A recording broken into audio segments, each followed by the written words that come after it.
আসসালামু আলাইকুম, সবাইকে স্বাগতম জানাচ্ছি নতুন আরেকটি রেসিপি দেখার জন্য। ভিডিওটি ভালো লাগলে অবশ্যই শেয়ার করার অনুরোধ রইল।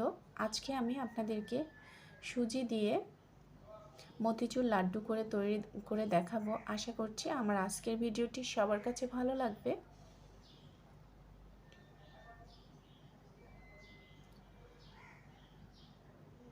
খুব সহজে এবং ঝামেলা ছাড়া আপনারা এই মতিচুর লাড্ডুটা তৈরি করে নিতে পারেন। এর জন্য প্রথমে আমি এখানে হাফ কাপ পরিমাণ সুজি নিয়েছি।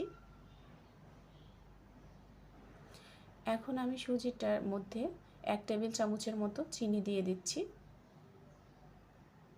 আর সামান্য একটু লবণ দিয়ে দিব। যারা মিষ্টিতে লবণ খেতে পছন্দ করেন তারা একটু লবণ দিতে পারেন, না দিলে অ্যাভয়েড করতে পারেন। এরপর আমি একটু একটু করে জাল করে রাখা গরুর ঠান্ডা দুধ দিয়ে এভাবে মিশিয়ে নিচ্ছি।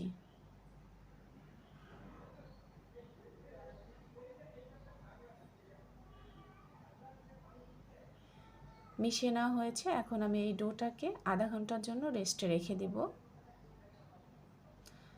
তো রেস্টে রেখে দেওয়া হয়েছে। এখন আমি ভালোভাবে একটু মথে নিয়ে চুলায় আমি ভেজে নেব। যে কোনো শেপ দিয়ে আপনারা ভেজে নিতে পারেন। হালকা কালার করে আমি ভেজে নেব, যাতে সুজিটা কাঁচা না থাকে। এরকম করে আমি ভেজে নেব, কিন্তু এটা বেশি ডিপ করে ভাজা যাবে না।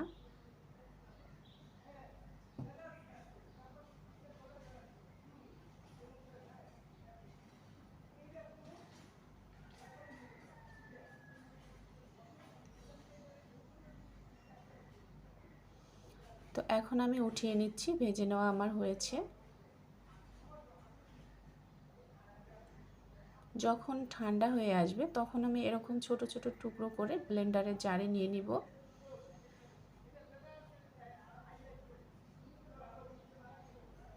তো গুঁড়ো করে নেওয়া আমার হয়েছে। একটা আমি প্লেটে ঢেলে নিচ্ছি।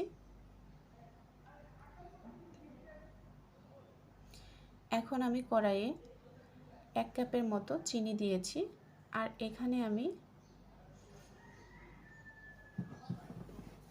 1 কাপের একটু বেশি পানি দিয়েছি।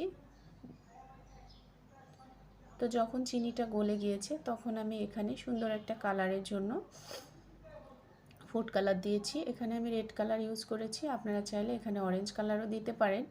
এরপর সামান্য আমি একটু লেবু রস দিয়েছি। দেওয়ার পরে আমি যে সুজির গুঁড়োগুলো করে রেখেছিলাম এটা আমি দিয়ে দিব। দিয়ে কয়েক মিনিট জাল করে নিলেই দেখবেন যে এরকম সুন্দর একটা থিকনেসে চলে এসেছে। এখন আমি এখানে ঘি কিশমিশ দিয়েছি, আপনারা চাইলে এখানে বাদামও দিতে পারেন, আপনাদের পছন্দ অনুযায়ী দিয়ে দিবেন।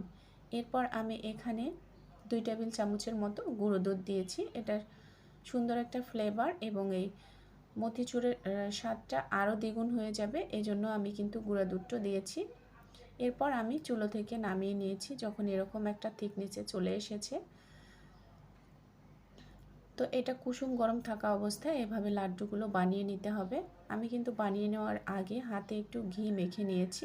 দেখতেই পাচ্ছেন কতটা সহজে এবং খুব তাড়াতাড়ি আমি এই মতিচুর লাড্ডুগুলো তৈরি করে নিচ্ছি। এটা খেতেও কিন্তু অসম্ভব মজাদার হয়ে থাকে, আপনারা বাসায় ট্রাই করে দেখতে পারেন।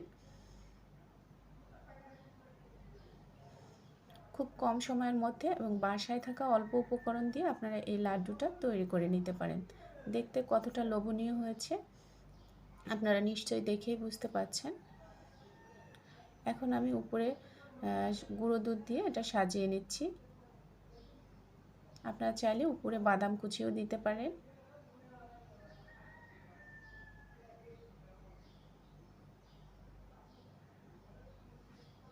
তো একটা আমি ভেঙে দেখাচ্ছি, দেখুন কতটা সফট হয়েছে। এটা আপনি কিছুক্ষণ রেখে দিলে আর একটু শক্ত হয়ে যাবে। তো এতক্ষণ সাথে থাকার জন্য সবাইকে ধন্যবাদ।